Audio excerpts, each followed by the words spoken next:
काशी रस्मों से भरी हुई है। यह अनुष्ठानों का केंद्र रहा है। भीतरी प्रक्रिया करने से ज्यादा भरोसेमंद कुछ नहीं होता। वो सबसे अच्छा तरीका है। तो एक प्रक्रिया में दीक्षा मिलने के बाद आपको उसी पर निर्भर रहना चाहिए। ये चीजें इसलिए बनाई गई क्योंकि ये जनता के लिए हैं। उन्हें खुद के साथ कुछ भी करना नहीं आता, पर वो इतना जानते हैं कि कुछ करना जरूरी है। तो इसीलिए एक ऐसा यंत्र और यंत्र के साथ जुड़ी जटिल रस्में करना बहुत उपयोगी है, क्योंकि इससे कई लोगों की एक साथ मदद होती है। एक अनुष्ठान है जिसे सप्तऋषि पूजा कहते हैं। सप्तऋषि यानी वो 7 शिष्य जो शिव के पहले शिष्य थे। शिव के संदेश को फैलाने के लिए वो दूर जाने वाले थे। तब उन्होंने पूछा, हम आपकी पूजा कैसे करेंगे? शिव ने उन्हें एक तरीका सिखाया। वो बोले, इस तरह कीजिए, मैं आ जाऊंगा। ये पूजा उन्हें सिखाई गई थी। फिर उन्होंने लोगों को सिखाई और आज भी ये उसी रूप में मौजूद है जैसे शिव ने सप्तऋषियों को सिखाई थी। वो प्रक्रिया उन्होंने शुरू की और इस तरह से की कि ऊर्जा के ढेर बनते चले गए। दूसरों को शायद इसका एहसास न हो, मेरे लिए ये एक जीवित सच्चाई है। और लोगों के आंसू बहने लगे। वो नहीं जानते कि ये क्या है। जो इसे कर रहे हैं वो नहीं जानते कि ये कैसे होता है, पर वो सिखाई गई प्रक्रिया के हिसाब से पूजा करके इसे एक सच्चाई बना रहे हैं। देखिए, इस नाव को चलाने वाला व्यक्ति इंजन बनाना नहीं जानता, उसे बस उपयोग करना आता है, जो काफी है। तो उन्होंने बस वैसे पूजा करना सीखा जैसे सप्तऋषि करते थे। 7 लोगों ने बैठकर पूजा की, जो कि जबरदस्त थी। मैंने किसी भी मंदिर में इतनी ऊर्जा कभी नहीं देखी। मैंने कई मंदिर देखे हैं। जहां भी मुझे ऊर्जा महसूस होती है, मैं जाता हूं। मैं वहां प्रार्थना करने नहीं जाता, मैं मांगने नहीं जाता। मैंने जीवन में कभी किसी मंदिर में अभिषेक या पूजा नहीं की है, ठीक है? पर यह एक जबरदस्त विज्ञान है। आपको ध्यान लिंग मंदिर में आकर बैठना चाहिए। ना कोई अनुष्ठान, ना मंत्र, ना पूजा, कुछ भी नहीं।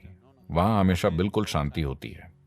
बस जाकर वहां बैठें और देखें, क्योंकि उसे मूल रूप से ध्यान के लिए बनाया गया है। जिन्हें ध्यान के बारे में कुछ नहीं पता, जिन्हें कोई निर्देश नहीं मिला है, बिना किसी निर्देश के लोग ध्यानमय हो जाते हैं। तो ये तकनीकें हैं, न कि विश्वास प्रणाली।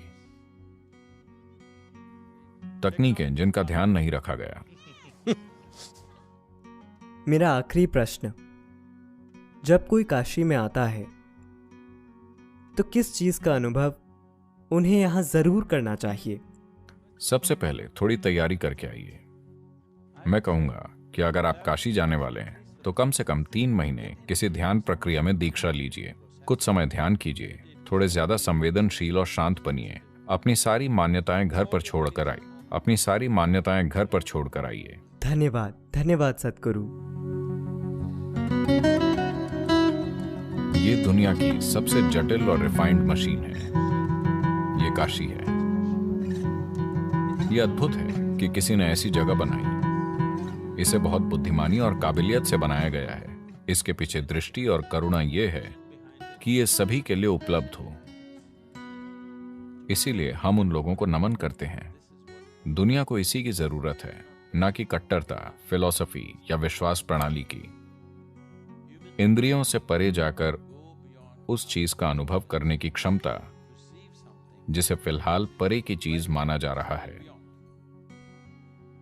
यही अकेला तरीका है जिससे मनुष्य जानेगा और जिससे मानव चेतना का विस्तार होगा। मानव समाज में हुए छोटे छोटे टुकड़ों से परे इंसान के विकसित होने का यही एक तरीका है। पर उन यंत्रों को व्यवस्थित रूप से नष्ट किया जा रहा है। इन चीजों को वापस लाना महत्वपूर्ण है। अतीत से हम बच निकले, पर क्या हम भविष्य से बच पाएंगे? ये मानवता का दुर्भाग्यपूर्ण इतिहास है कि धरती की सबसे महान चीजें नहीं बचती, सबसे भद्दी चीजें बची रहती हैं। जब तक कि समाज और लोग उसकी देखभाल और पोषण न करें। यह बहुत महत्वपूर्ण है। यदि आप एक सुसंस्कृत समाज चाहते हैं कल हमारे बच्चों और उनके बच्चों के जीने के लिए,